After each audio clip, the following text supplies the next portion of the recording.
You know that feeling when everything clicks into place, when years of grinding, sacrificing, and dreaming finally coalesce into one triumphant moment.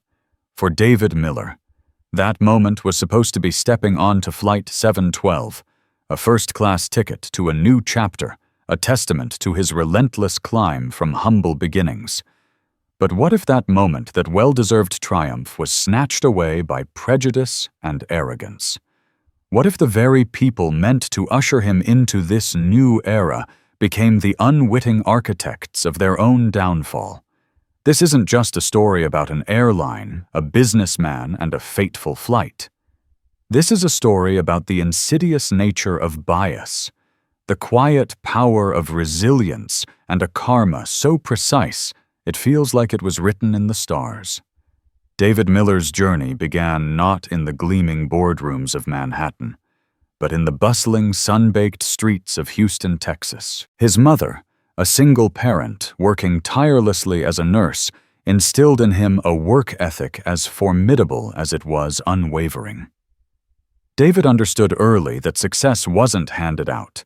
It was earned often through grit and a refusal to be defeated.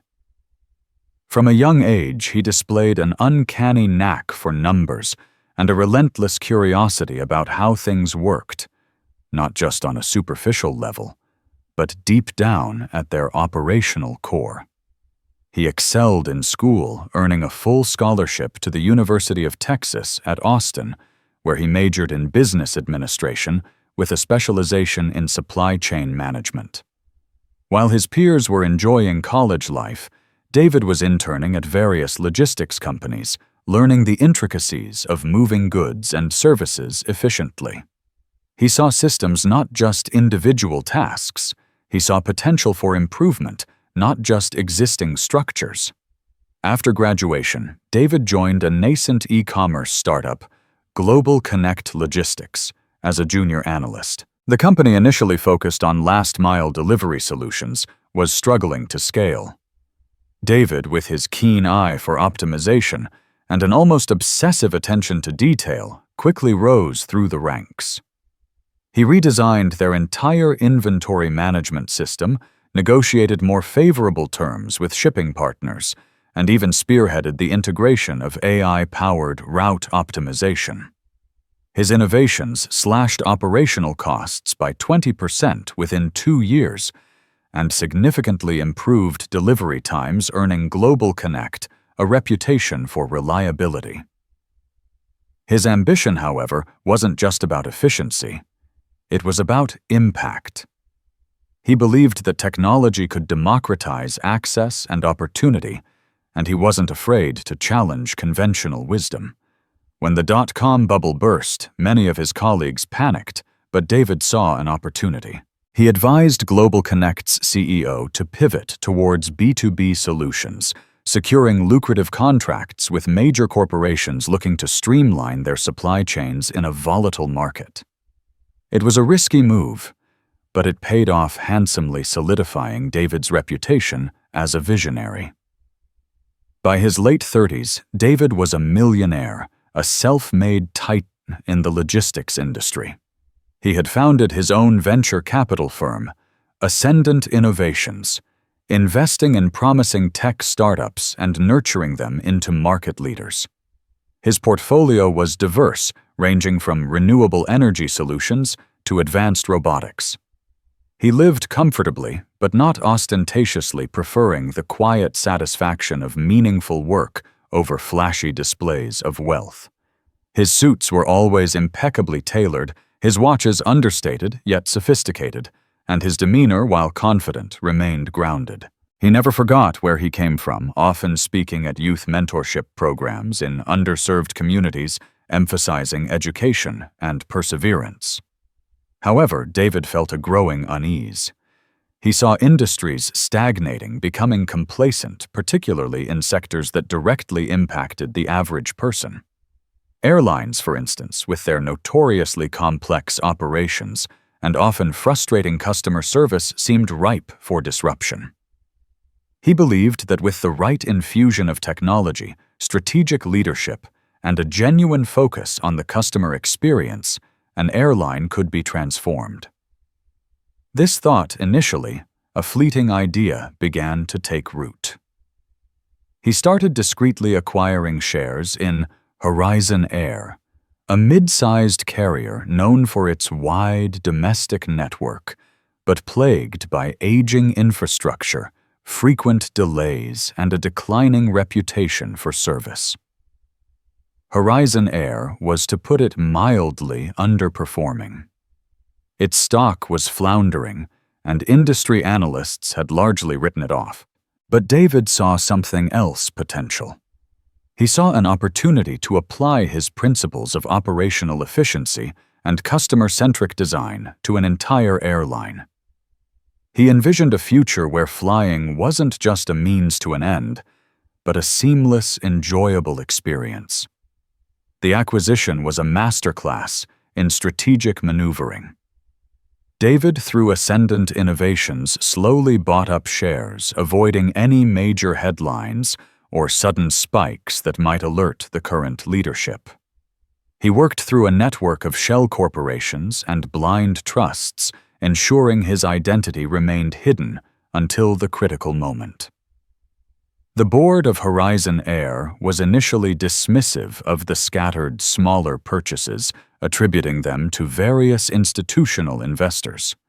They were confident in their ability to maintain control, oblivious to the quiet storm brewing on their horizon. The culminating moment arrived. After months of meticulous planning and covert operations, David, through Ascendant Innovations, executed a hostile takeover. It was swift, decisive, and unexpected. One morning, the board members of Horizon Air woke up to the news Ascendant Innovations now owned a controlling stake in their company. The stock surged, analysts scrambled, and the aviation world buzzed with the news of the audacious acquisition. David Miller was no longer just a successful businessman. He was the new owner of Horizon Air. The press release, carefully worded, announced a new era for the airline, promising innovation and a renewed commitment to passenger satisfaction. It also announced that David Miller, the celebrated founder of Ascendant Innovations, would be taking a direct hands-on role in the company's transformation, starting with an immediate assessment of its operations. His first official act, before even setting foot in the corporate headquarters, was to conduct a fly-through, an unannounced, anonymous journey on one of Horizon Air's busiest routes from Los Angeles to New York. He wanted to experience the airline as a regular passenger, to see its strengths and, more importantly, its weaknesses firsthand. He booked a first-class ticket under a generic name, D. Miller, a small indulgence, a quiet celebration of a battle won, and a new war about to begin. He boarded his private jet from Houston to LA, where he would then connect to Horizon Air's Flight 712. He carried a single, sleek leather briefcase, a silent testament to the work that lay ahead. He was ready to observe, to learn, and to begin the monumental task of turning Horizon Air around. Little did he know his journey was about to take an unexpected detour, one that would expose the very prejudices he aimed to eradicate. The air in Terminal 3 at Los Angeles International Airport hummed with the usual symphony of travel. The distant roar of jet engines, the rhythmic announcements echoing through the vast space, the excited chatter of departing passengers, and the hurried footsteps of those rushing to make their connections. David Miller, impeccably dressed in a custom-tailored charcoal suit, strode with an unassuming confidence towards Gate B-27. His attire was refined, not flashy, hinting at understated wealth, rather than overt ostentation. He carried only a slim, high-end leather briefcase, its polished surface reflecting the airport's fluorescent lights. He arrived at the gate well in advance of the scheduled boarding time for Horizon Air Flight 712 to New York. The gate area, though busy, wasn't chaotic. A small queue had formed at the podium, mostly consisting of business travelers and families eager to start their journey. David joined the priority boarding line, his first-class ticket secured weeks ago, under the anonymous booking D. Miller. Behind the counter were two Horizon Air Gate agents, Sarah Jenkins, a woman in her late 40s with a tightly pulled blonde bun and a perpetual air of harried exasperation, and Mark Harrison, younger perhaps, in his early 30s with a slicked-back hairstyle and an overly practiced, somewhat patronizing smile. Both wore the standard Horizon Air uniform, a crisp navy blazer over a light blue shirt, but their demeanor broadcasted vastly different approaches to customer service. Sarah seemed to view passengers as obstacles to be processed, while Mark oscillated between feigned helpfulness and thinly veiled annoyance. As David approached the podium, his posture relaxed, a slight smile playing on his lips. Sarah Jenkins looked up, her eyes quickly scanning his appearance. Her gaze lingered for a beat too long on his skin tone, then flickered dismissively over his perfectly tailored suit, somehow categorizing it as too good to be true or bought on credit. Her brow furrowed almost imperceptibly. "Next, please," she droned, her voice devoid of warmth. David stepped forward, presenting his boarding pass and ID. "Good afternoon," he said, his voice calm and clear. "First class, please." Sarah took his documents, her fingers fumbling slightly as she scanned the boarding pass. The machine beeped, confirming his seat 1A. She glanced at his ID, then back at him, a faint but perceptible skepticism hardening her features. "Mr. Miller, is it?" she asked, her tone flat, almost accusatory. "That's correct," David replied, maintaining his pleasant demeanor, though a tiny flicker of unease began to stir within him. He had encountered subtle forms of prejudice before, but usually in less professional settings. "And this is your boarding pass for Flight 712 First Class," she stated, as if questioning the validity of the information right in front of her. "Are you sure there hasn't been a mistake?" David's smile remained fixed, but his eyes narrowed ever so slightly. "No mistake, ma'am. That's my ticket." Mark Harrison, who had been idly scrolling on his tablet, looked up, drawn by the unusual pause in Sarah's processing. He caught Sarah's eye, and an unspoken message seemed to pass between them. A shared assumption, a silent judgment. Mark then stepped closer, leaning conspiratorially towards Sarah. "Everything all right here, Sarah?" he asked, his voice dripping with an artificial concern, his gaze sweeping over David with a similar dismissive appraisal. Sarah sighed dramatically. "Just confirming details, Mark. Mr. Miller here has a first-class ticket." The way she emphasized first class made it sound like an impossibility, a suspicious anomaly. Mark, now fully engaged, interjected with a smug grin. "First class, wow. That's quite the upgrade, sir. Are you sure you're not in the wrong line? Priority boarding is for actual first-class passengers, you know." David's composure began to fray at the edges. The implication was clear. He didn't look like he belonged in first class. "I assure you I am in the correct line, and this is my confirmed first-class ticket." David said, his voice now noticeably cooler, a steel edge replacing the earlier pleasantry. He pointed to the 1A printed boldly on the pass. Sarah, perhaps sensing David's growing impatience, decided to double down. "Well, sometimes there are system errors or, well, let's just say these seats are usually reserved for our most frequent flyers, our executive members. And I don't see your name on any of our elite lists, Mr. Miller." Her tone was condescending, her gaze fixed on him as if expecting him to confess to some elaborate deception. "My membership status, or lack thereof, is irrelevant," David stated, his voice now firm, his patience wearing thin.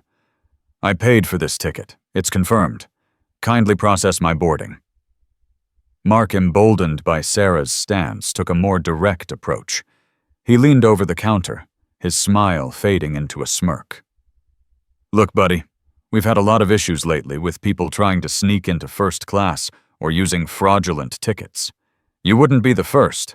Are you absolutely certain this isn't a hand-me-down, or you know a gift from someone else who perhaps couldn't make the flight?" He gestured vaguely, his implication that David was attempting to use a stolen or invalid ticket hanging heavy in the air. The gate area was starting to fill up, and a few curious glances were cast their way. David felt a familiar heat rise within him, the indignity of being judged, questioned, and belittled based on appearances. This wasn't just about a first-class seat. It was about respect, about the fundamental right to be treated equally. "Are you accusing me of fraud?" David asked, his voice low and dangerous, all traces of his earlier pleasantness gone. His eyes, usually warm now, held a piercing intensity that made even Mark take a half-step back. Sarah, however, remained unfazed, or perhaps too invested in her initial judgment. "We're just doing our jobs, Mr. Miller, ensuring the integrity of our boarding process. It's standard procedure when something seems out of place." She emphasized "out of place" with a pointed look at David. "I am a paying customer with a valid ticket." David reiterated, his voice a controlled rumble. "If there's an issue with the ticket, the system would flag it. Your system has confirmed my seat. Now, are you going to board me, or are we going to stand here and continue this interrogation?" Mark, sensing David's growing anger, adopted a more conciliatory, yet still patronizing tone. "Look, sir, maybe there's an available seat in economy. We could probably arrange that for you. It's still a good flight to New York, and it might be more comfortable." The subtext was clear: economy was where he belonged. That was the breaking point. David's hand resting on the counter clenched into a tight fist. He took a deep breath, the air thick with unspoken racial bias. He looked from Sarah to Mark, his expression unreadable, a storm gathering behind his eyes. "You know what?" David said, his voice quiet, but carrying an unmistakable authority that silenced the casual chatter nearby. "I believe I've heard enough. I will board this flight now in my assigned first-class seat, or you will explain to me in detail why you are refusing a paying customer with a valid ticket." Sarah, finally sensing the potential for an escalated complaint, hesitated. She exchanged another quick glance with Mark, who now seemed less confident. They both knew they were on shaky ground legally, even if their personal biases screamed otherwise. Reluctantly, Sarah waved her hand towards the gate. "Fine. But if there's any issue on board, it's on you." She swiped his boarding pass, the scanner beeping with finality, and handed him the stub without a word. David took the pass, his gaze holding hers for a moment, a silent promise hanging in the air. He then turned, walking towards the jet bridge, his back ramrod straight, leaving the two agents exchanging nervous glances. They had successfully, or so they thought, put Mr. Miller in his place.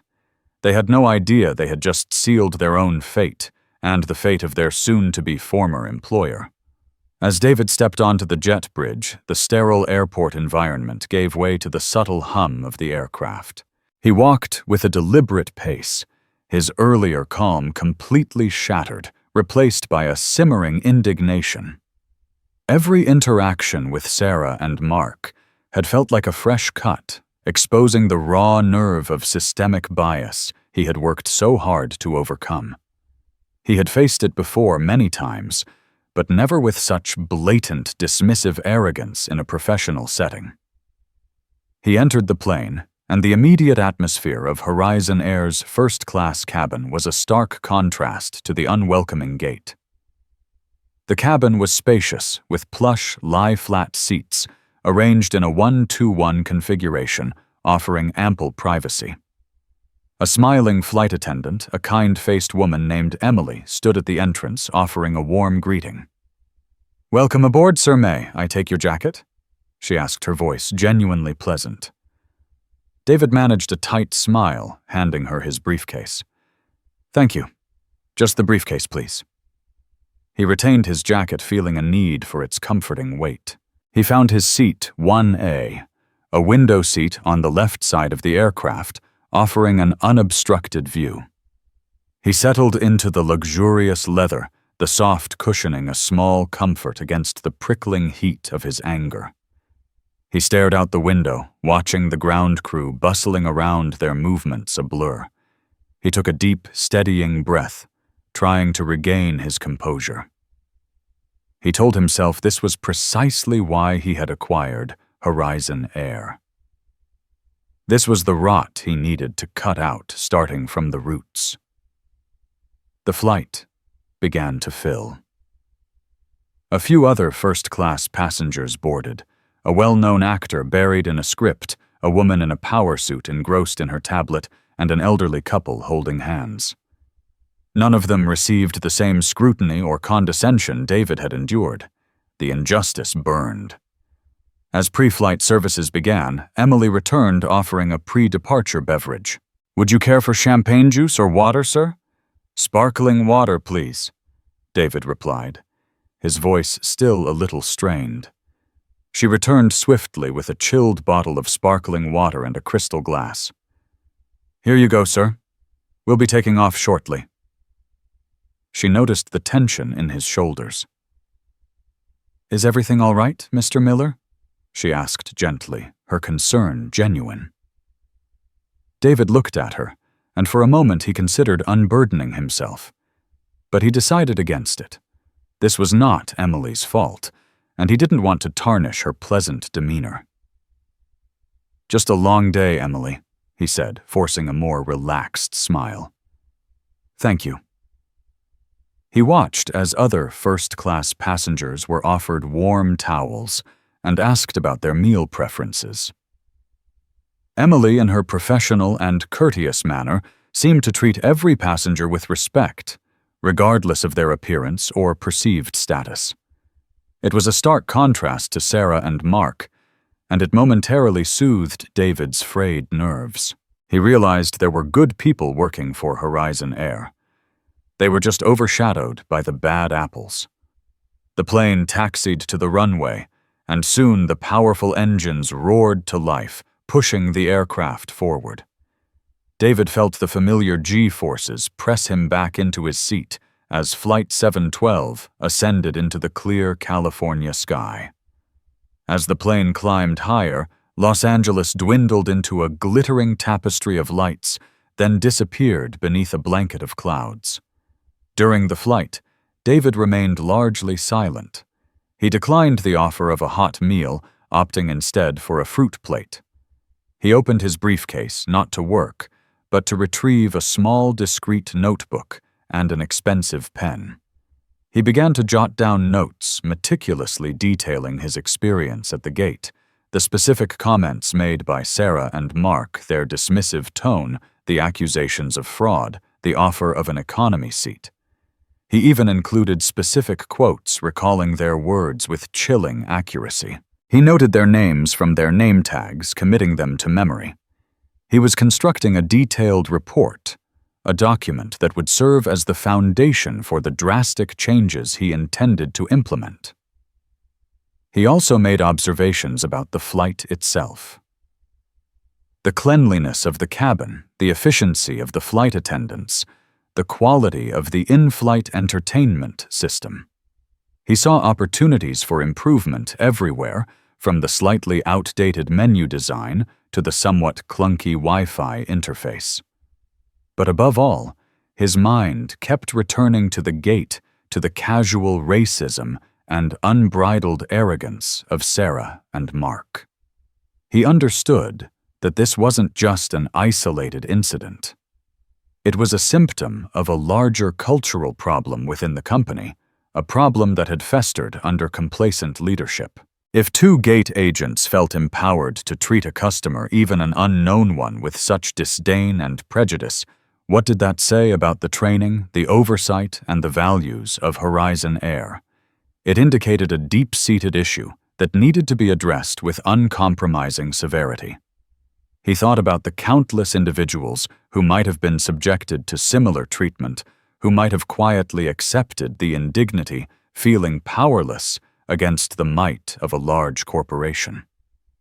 He thought about his mother, and the countless small slights she must have endured throughout her life, simply for being a black woman navigating a world that wasn't always designed for her success. The thought fueled his resolve. This wasn't just personal anymore. It was about setting a precedent, about demonstrating that such behavior would not be tolerated on his watch. As the flight progressed, David closed his notebook, the notes filled with precise details. He leaned back in his seat, the luxurious comfort a stark contrast to the storm raging within him. He ordered a black coffee, strong and unsweetened, and simply watched the clouds drift by. He had come on this flight to observe, to understand the customer experience. He had indeed observed, and he had understood far more than he had anticipated.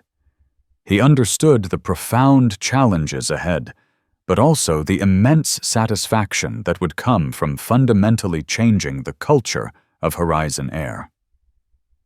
The silent fury that had simmered through the flight solidified into cold, hard determination.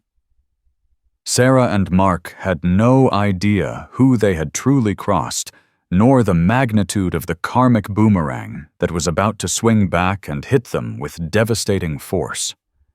New York awaited, and with it a new era for Horizon Air, an era that would begin with a reckoning.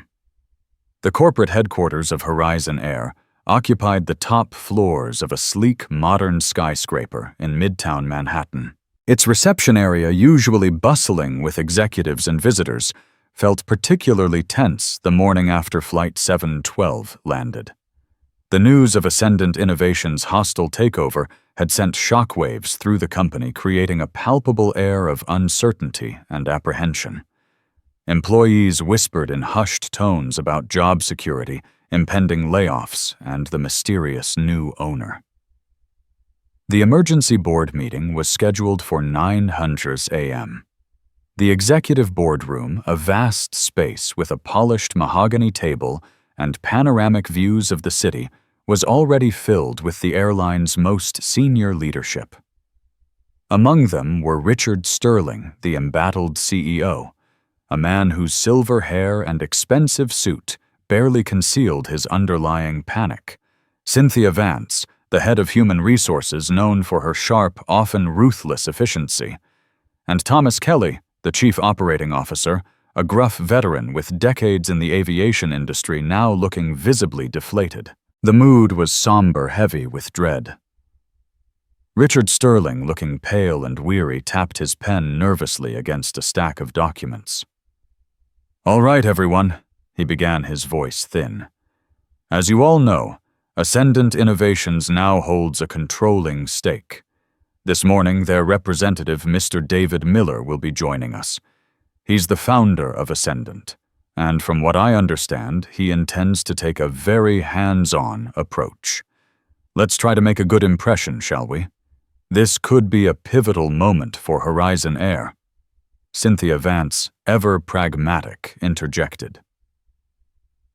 "Richard, we need to understand their agenda. Are they looking to dismantle us, sell off assets, or do they genuinely intend to revitalize the company?" Thomas Kelly grumbled. "Revitalize. With all due respect, Cynthia, we've been trying to revitalize for years. This is probably just a fancy way of saying they're going to clean house." A discreet knock on the boardroom door interrupted their anxious speculations. A young assistant poked her head in. "Mr. Miller has arrived." All eyes turned to the door. Richard Sterling quickly composed himself, trying to project an air of calm authority he clearly didn't feel. The door swung open, and David Miller walked in. There was a collective gasp, a ripple of stunned silence that spread across the room. Richard Sterling, who had risen to greet him, froze mid-stance, his hand outstretched in a forgotten gesture. Cynthia Vance's jaw dropped, and Thomas Kelly's eyes widened in disbelief. For David Miller, The man who had walked through the gate at LAX just yesterday was the very same man now striding confidently into their boardroom. He was dressed in a different, equally sharp suit, but his face, his calm demeanor, and the intense look in his eyes were unmistakable. Richard Sterling was the first to regain some semblance of composure, though his voice wavered. "Mr. Miller, welcome. We weren't expecting you quite so personally," he stammered, realizing the catastrophic implications of David's presence. David offered a cool, almost imperceptible nod. He walked to the head of the table, pulling out the chair Richard had intended for him. He took his seat, placing his sleek leather briefcase on the table before him. The atmosphere in the room was thick with unspoken questions and growing panic. "Good morning, gentlemen and ladies." David began, his voice calm, clear, and authoritative, resonating with a power that left no doubt as to who was in charge. "I imagine you're all surprised to see me. I typically prefer to observe before I act. And yesterday, I took the opportunity to observe Horizon Air from a very particular vantage point." He paused, letting his words hang in the air, allowing the realization to sink in.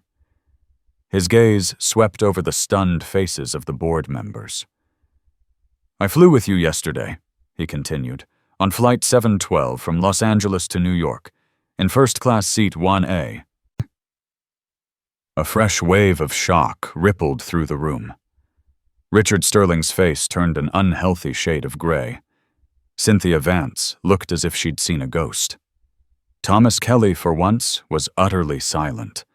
They all knew the flight, and they certainly knew about the D. Miller booking, which they had dismissed as a placeholder or a minor investor. David opened his briefcase and pulled out a single sheet of paper, his meticulously detailed notes from the flight.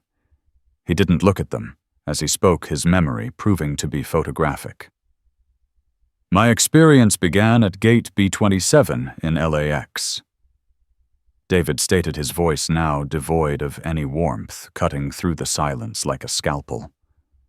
"I was subjected to questioning, ridicule, and thinly veiled accusations of fraud by two of your gate agents, a Ms. Sarah Jenkins and a Mr. Mark Harrison." He then recounted the entire incident word for word, the condescending remarks, the dismissive gestures, the outright refusal to believe he belonged in first class. He spoke with a chilling precision, painting a vivid picture of the prejudice and arrogance he had encountered. "They insinuated I was using a fraudulent ticket, suggested I belonged in economy, and actively attempted to prevent me from boarding a flight for which I had a valid paid first-class ticket." David concluded, his eyes now fixed on Richard Sterling. "All of this, mind you, was directed at the new owner of the airline they represent."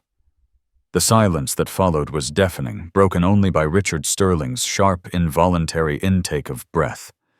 The weight of David's words, coupled with the undeniable truth of his identity, pressed down on every person in the room. The gravity of the situation was finally horrifyingly clear. Richard Sterling stammered, "Mr. Miller, I am absolutely mortified. This is completely unacceptable. An isolated incident, I assure you." David raised a hand, cutting him off. "An isolated incident, Mr. Sterling, or a symptom of a deeper cultural problem. If this is how a customer, even an anonymous one, is treated at the very first point of contact. What does that say about the values instilled within Horizon Air? What does that say about the training, the oversight?" He leaned forward, his gaze intense. "I bought Horizon Air because I saw potential. I saw an opportunity to transform a struggling airline into a leader in customer service and operational excellence.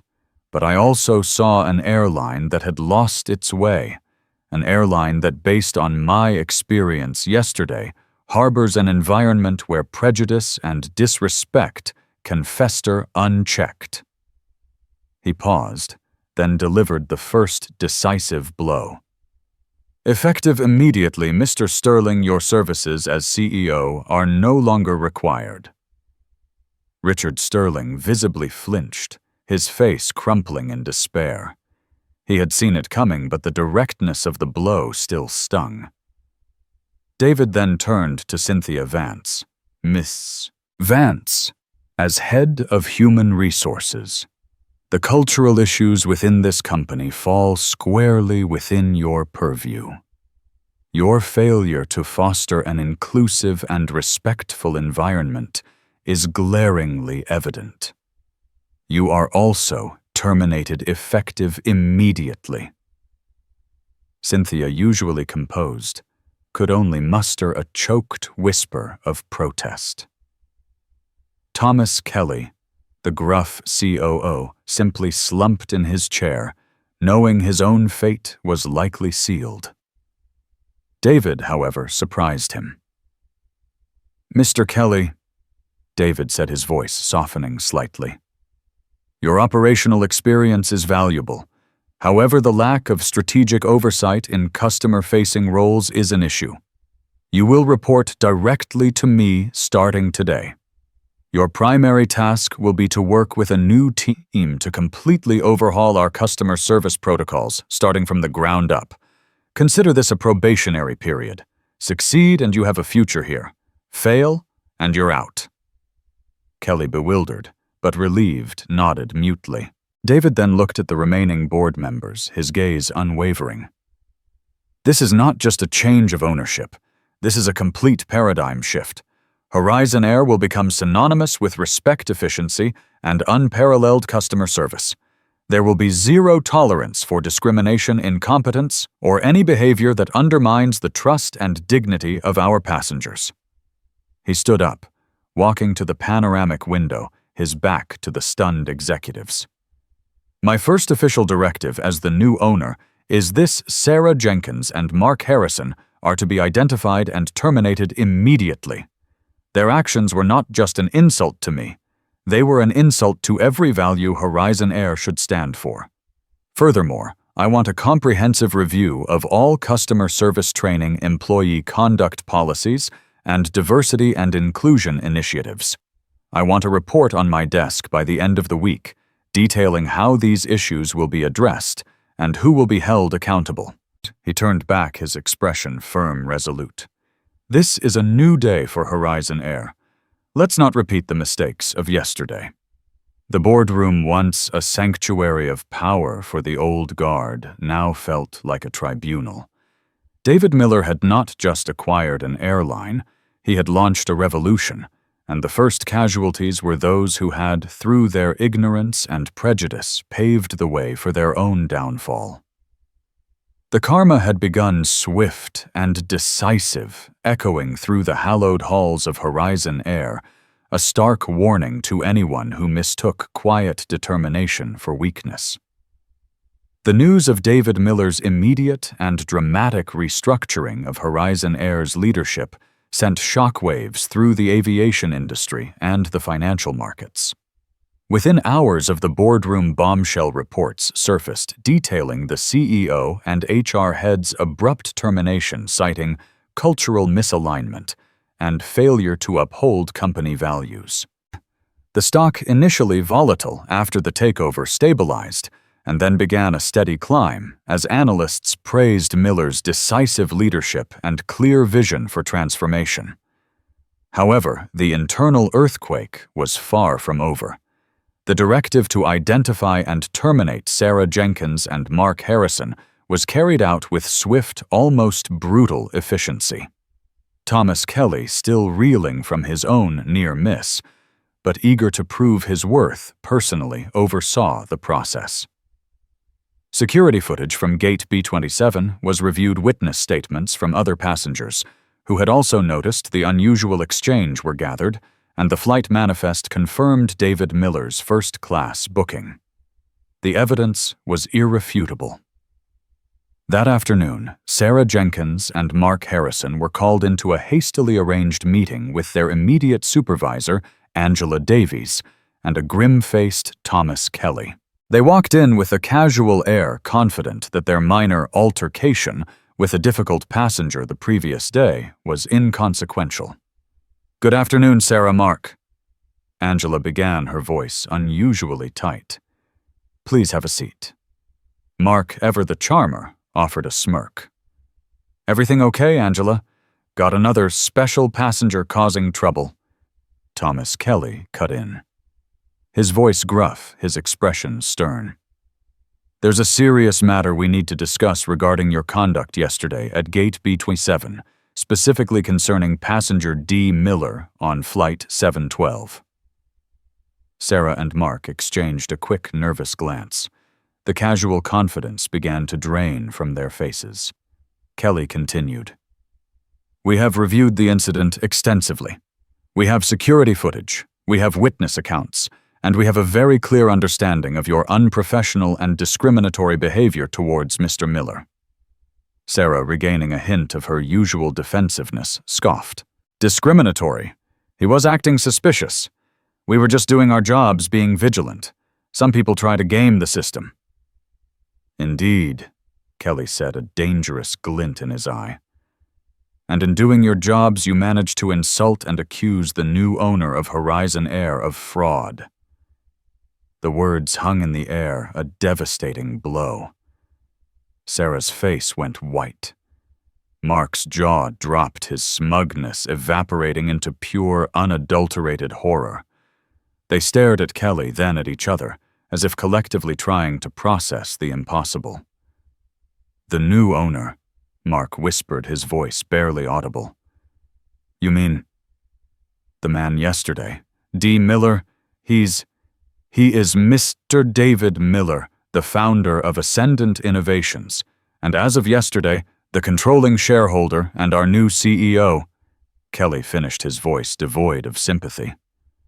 "And he personally experienced the very worst of Horizon Air's customer service, courtesy of the two of you." Sarah's carefully constructed professional facade crumbled. "Oh my God," she whimpered, clutching her chest. No, this can't be." "It is," Kelly confirmed, handing them each a letter. "Effective immediately, your employment with Horizon Air is terminated for gross misconduct, discriminatory practices, and violation of company policy. Your badges will be collected, and you will be escorted off the premises."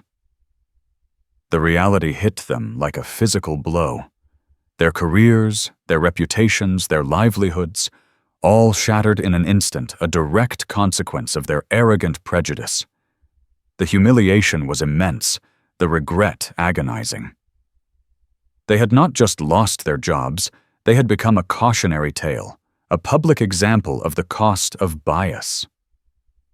The story, however, didn't end there.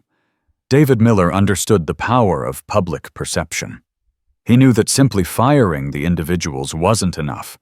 The message had to be sent clearly and unequivocally to all Horizon Air employees and to the broader public. Ascendant Innovations, under David's direct supervision, issued a powerful press release the following day. It meticulously detailed the recent leadership changes, outlining David Miller's vision for a revitalized Horizon Air focused on innovation efficiency and, most importantly, unwavering commitment to respect diversity and customer dignity.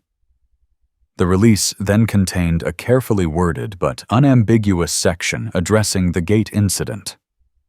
Mr. Miller's initial assessment of Horizon Air operations included an anonymous flight experience during which he personally encountered instances of unprofessional and discriminatory conduct by certain frontline staff. This behavior is in direct violation of the core values Mr. Miller intends to instill within Horizon Air. As a result, immediate and decisive action has been taken to ensure that such incidents are never repeated. We are implementing a comprehensive overhaul of our customer service training with a zero-tolerance policy for discrimination in any form. Horizon Air is committed to fostering an environment where every passenger is treated with respect and dignity, regardless of their background or appearance. While it didn't name Sarah and Mark directly, the implication was clear. The news was picked up by major media outlets, transforming the incident into a viral story. Aviation blogs, business news channels, and social media exploded with discussions. The story of the Black CEO blocked from first class became a symbol, a stark reminder of the insidious nature of everyday prejudice. The public reaction was a torrent. While some fringe elements defended the gate agents, the overwhelming sentiment was one of outrage and support for David Miller. People shared their own stories of encountering bias in various customer service situations. The narrative shifted from a simple corporate takeover to a powerful tale of justice served. Horizon Air, under David's new leadership, found itself in the spotlight, but this time it was a spotlight of redemption. David held a live-streamed town hall meeting with all Horizon Air employees, where he spoke passionately and directly about his vision. "We will not just be an airline that gets you from point A to point B," he declared. "We will be an airline that respects every journey, every passenger. We will be an airline where professionalism is paramount and where discrimination has no place." My experience at Gate B27 was unfortunate, but it has only strengthened my resolve. We will learn from this. We will grow. And we will build a Horizon Air that is truly for everyone. The message resonated. For the employees, it was a wake-up call, a clear signal that the old ways were no longer acceptable. For the public, it was a powerful statement of intent. David Miller was not just a shrewd businessman. He was a leader with a moral compass ready to tackle systemic issues head-on. Meanwhile, Sarah Jenkins and Mark Harrison faced a harsh new reality. Their termination became widely known within the industry, making it almost impossible for them to find similar employment. Their professional reputations were in tatters. Sarah, who had prided herself on her instincts, was consumed by regret and shame. Mark, whose arrogance had been his defining trait, now found himself humbled and desperate. The karma had not just hit, it had publicly unraveled their lives, serving as a very real, very painful consequence for their prejudice. The taste of their own medicine was bitter, leaving them with nothing but the devastating memory of the man they had once so casually dismissed. With the initial shockwaves of the takeover and the gate incident having settled, David Miller set about the monumental task of rebuilding Horizon Air. His approach was systematic, reflecting his background in supply chain management. Identify inefficiencies, optimize processes, and crucially invest in human capital. His first major initiative was a complete overhaul of the human resources and training departments. Cynthia Vance's replacement, Dr. Alana Reed, was a renowned organizational psychologist with a specialization in diversity, equity, and inclusion (DEI). Alana had a reputation for implementing transformative data-driven programs, and she was given full autonomy to reshape Horizon Air's internal culture. The first phase involved mandatory intensive retraining for all customer-facing staff, from gate agents to flight attendants, baggage handlers to call center representatives. This wasn't just a perfunctory workshop. It was a deep dive into unconscious bias, active listening, conflict resolution, and empathy. Role-playing scenarios were meticulously designed to challenge preconceived notions and encourage genuine understanding. Employees were taught to recognize their own biases and to respond with professionalism and respect, regardless of a passenger's appearance, perceived status, or background. David personally addressed many of these training sessions, sharing his experience at Gate B27, not as a victim, but as a catalyst for change. His raw honesty resonated with many employees, fostering a sense of shared purpose. He emphasized that the goal wasn't just to avoid discriminatory incidents, but to create an environment where every passenger felt valued and every employee felt empowered to deliver exceptional service. Beyond training, David invested heavily in technology. He commissioned the development of a state-of-the-art AI-powered customer service platform designed to streamline check-in baggage handling and flight information dissemination. This system was integrated with a new employee feedback mechanism, allowing staff to quickly escalate issues, report concerns, and receive real-time support. The aim was to reduce the daily frustrations that often contributed to employee burnout and consequently poor customer service. He also focused on upgrading Horizon Air's aging fleet and infrastructure. New fuel-efficient aircraft were ordered, promising a more comfortable and environmentally friendly flying experience. The interiors of existing planes were refurbished, with an emphasis on modern amenities and greater passenger comfort even in economy class. Airport lounges were redesigned to be more welcoming and functional, and the in-flight entertainment system was completely revamped. Thomas Kelly, under David's strict guidance, proved to be a surprisingly effective lieutenant. Stripped of his complacent superiors and given a clear mandate, Kelly channeled his decades of operational knowledge into implementing David's vision. He championed the technological upgrades, worked tirelessly with engineers to improve on-time performance, and surprisingly became a vocal advocate for the new customer service protocols, often sharing stories of past blunders to illustrate the need for change. He seemed to genuinely embrace the opportunity for redemption. David also recognized the importance of employee morale. He implemented new incentive programs tied to customer satisfaction scores and peer reviews, rather than just sales targets. He increased benefits, established clearer paths for career progression, and introduced a robust internal communication system to ensure transparency and foster a sense of belonging. He regularly walked through different departments, engaging with employees from all levels, listening to their feedback, and addressing their concerns directly.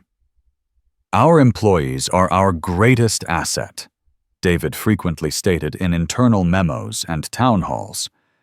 "If they feel valued, respected, and supported, they will in turn value, respect, and support our customers." The transformation wasn't instant, but it was remarkably swift. Within 6 months, the change was palpable. On-time performance improved dramatically. Customer satisfaction scores, meticulously tracked and analyzed, began a steady ascent. The number of complaints, particularly those related to staff conduct, plummeted. Passengers started noticing the difference. Social media, once a platform for complaints about Horizon Air, began to feature glowing reviews. Travelers praised the friendly gate agents, the efficient boarding process, and the attentive flight attendants. The story of the new Horizon Air started to spread by word of mouth, attracting new customers and regaining the trust of old ones. One day, a year after the takeover, David received an email that brought a rare, genuine smile to his face. It was a customer survey filled out by a frequent flyer who had flown Horizon Air for years but had recently switched to a competitor due to frustrations. The customer wrote, "I decided to give Horizon Air one more chance, and I am so glad I did. The difference is night and day. From the moment I checked in, the staff were incredibly helpful and welcoming. The flight was smooth on time, and the cabin was spotless. It feels like a completely different airline. Whatever you've done, Mr. Miller, keep doing it. You've won me back, and I'll be recommending Horizon Air to everyone I know." David knew there was still work to be done.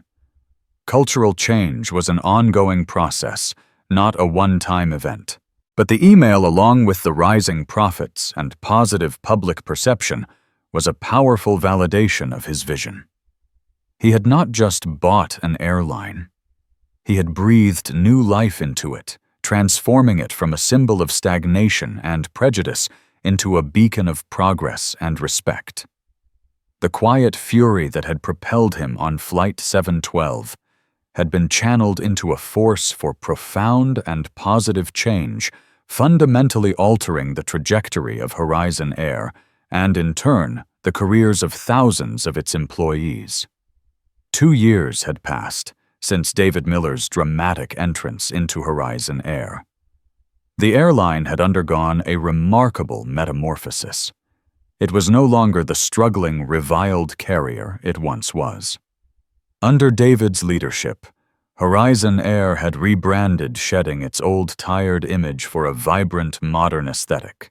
It was consistently ranked among the top airlines for customer satisfaction. Its on-time performance was industry-leading, and its stock price had soared, making Ascendant Innovation's initial investment look like a stroke of genius. David, now a revered figure in the aviation world, continued to be hands-on, though he had assembled an exceptional executive team. Dr. Alana Reed's DEI initiatives had not only transformed the employee culture, but had also become a benchmark for other corporations. Thomas Kelly surprisingly had found a new lease on his career, reinventing himself as a champion of operational excellence, with a newfound appreciation for the human element of the business. One crisp autumn morning, David was overseeing the grand opening of Horizon Air's newest flagship lounge at JFK Airport.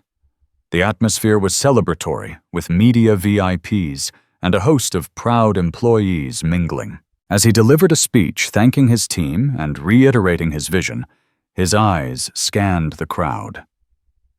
He noticed a familiar figure, older, now slightly stooped, working as a cleaner, meticulously wiping down a table in a far corner. It was Sarah Jenkins. She looked significantly older, her face etched with lines of worry and fatigue. Her once neat blonde bun was messier, and her uniform, while clean, was clearly from a different, less prestigious cleaning company. She avoided eye contact with the main event, seemingly intent on her task, perhaps hoping to remain unnoticed. David felt a complex mix of emotions. There was no triumph, no desire for further vengeance, just a quiet acknowledgement of the brutal irony of life. Sarah, who had once held the power to dismiss and belittle, was now on the periphery performing the most humble of tasks in the very empire she had unknowingly helped build through her prejudice. After his speech, as the crowd dispersed, David quietly approached her. Sarah, absorbed in her work, didn't notice him until he stood a few feet away. "Sarah," he said, his voice soft, not accusatory. She looked up, startled, her eyes widening in a mixture of fear and recognition. Her cleaning cloth dropped to the floor. Mr. Miller," she stammered, her voice raspy. Her face flushed with shame, and she instinctively tried to step back. "It's all right," David said gently. "You don't need to be afraid." I'm so sorry, sir," she whispered, her gaze fixed on the floor. "I truly am. I never knew." "I know you didn't," David replied, his voice calm. "But that doesn't excuse what happened, Sarah. The choices we make, the assumptions we harbor, they have consequences, and sometimes those consequences are far-reaching." She nodded, tears welling in her eyes. "I lost everything. My job, my pension, my dignity. It was a hard lesson, Mr. Miller. A very, very hard lesson." "And Mark?" David asked, purely out of curiosity. Sarah sighed a deep, weary sound. "He left New York. Couldn't find work. I heard he's working odd jobs down south somewhere. He blames me, mostly." She looked up at David, her eyes filled with a raw, desperate honesty. "I was wrong, Mr. Miller. I was so wrong. I judged you. I judged so many people, and it cost me dearly." David simply nodded. He didn't offer forgiveness, nor did he seek an apology. He saw a woman who had, through painful experience, learned a lesson she might never have learned otherwise. He felt no pleasure in her downfall, only the quiet satisfaction that justice in its own way had been served. "I wish you well, Sarah," he said, turning to leave. As he walked away, Sarah stood there watching him, a profound sadness settling over her. The encounter was brief, but its impact on her was immense, a final visceral reminder of the day her world had irrevocably changed. Later that week, David received a report from Alana Reed's department.